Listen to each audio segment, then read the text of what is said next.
Second thing to consider is sometimes you might get little lumps developing in the breast. Most of these subside, but it's something that I tell my patients before the procedure. Alright, since one of the services you offer is breast augmentation, we have some questions for you. What are the different types of breast augmentation procedures you offer? So for breast augmentation, if I was to break it down very simply, the two types of augmentation I offer are implant-related augmentation, so where you take a breast implant and you insert it. The other type of breast augmentation surgery that I offer is fat transfer, where you liposuck fat from usually the stomach or abdominal area and transfer it to the breast. How do you help patients choose the right size and type of implant for their bodies? With different patients, obviously different patients come with different shapes and sizes in terms of their overall height, in terms of their body stature, how tall, how short, how fat, how thin they are. So these are all factors we assess when I pick a particular breast implant for a lady. What should patients consider when deciding between saline and silicone implants? So I think that'll come under the examination of the patient, and when I decide or when I give her the options of different types of implants that are available, I'll say, given what you already have, this is what I would propose you do. And if there's an option of saline versus silicone, I will give them that option and say, which one do you feel more comfortable with? Typically saline, some people would say that saline has a better feel, right? Whereas some people feel that once you put the implant inside or under your existing tissue, it doesn't make that much difference. So there are two sides to that coin, and that's a discussion or conversation to have with the patient. Can you explain the process of breast augmentation surgery from consultation to recovery? Well, that's a long question. There's a long answer as well, but I'm going to try and abbreviate it. So when the patient comes in, I'll examine her and say, I'll take some measurements, and then I'll decide, or I'll tell her, between these couple of implants, which would you prefer?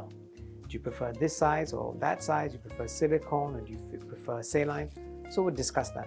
On that basis, my patient will say, okay, I prefer to go with a certain size, and we'll make a provisional plan, and book a surgery date. And when the day comes, we will anesthetize the patient or make sure the patient is sedated, either general anesthesia or sedation, and then we will proceed with the surgery. I'll obviously, before the surgery, explain where the incisions are going to be. Typically, the incisions are just under the breast, and the implants are inserted. All my patients go home on the same day, a couple of hours later, and I see them 2 weeks after the surgery, and then a month after the last consultation. What are the potential risks and complications associated with breast augmentation? Depending on the type of augmentation you're going for, there are different risk-benefit ratios or different risk-benefit considerations, I should say. So if you're going for a fat transfer versus a implant-related augmentation, those are two different things. The most common complication that you can have from fat transfer is a loss of some of that fat. So I tell my patients routinely when I do fat transfer that you will lose, you could lose up to 20% of the fat that you inject. So that's one thing to consider.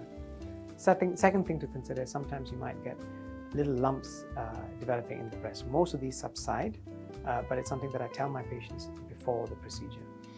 With regards to breast augmentation using implants, the most common considerations or most common thing are pain and discomfort after the surgery. Depending on where I place the implants, if I'm going through the muscles of the chest, that may cause a little bit of pain, a little bit of discomfort when the patient moves her arms. So those are things that I would explain to my patient when it comes to implant-related complications.